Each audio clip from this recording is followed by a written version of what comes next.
Subscribe to our channel by clicking the subscribe button. Click the bell button and enjoy the latest uploads from our channel.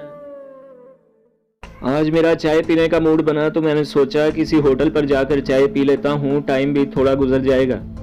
मैं एक hotel में गया। Hotel के बाहर ही उन्होंने table वगैरह लगाए हुए थे। मैं एक टेबल पे जाकर बैठ गया और टेबल के साथ वाले टेबल पर ही एक लड़का और लड़की बैठे थे। मैंने एक नज़र इन पर डाली और अपने मोबाइल फ़ोन में मगन हो गया। थोड़ी ही देर बाद चाय बनकर आ गई। 2 कप इन दोनों को दिए और 1 कप मुझे थमा दिया। लड़के ने चाय का एक घूंट भरा और लड़की की तरफ देखते हुए बोला कि चाय बहुत फीकी है। लड़की ने मुस्कुरा के लड़के को देखा और चाय में अपनी उंगली घुमा दी। लड़के ने फिर चाय का घूंट भरा और बोला, अब मीठी है। मैंने भी एक चाय का घूंट भरा तो वो सच में फीकी थी। मैंने सोचा मैं भी चाय मीठी करा लेता हूँ। मैं इनके पास गया और बोला, सुनिए प्लीज। इन दोनों ने मेरी तरफ देखा और एक साथ ही बोले, जी प्लीज। मैंने बोला, मेरी चाय भी फीकी है, इसमें भी उंगली घुमा दें प्लीज।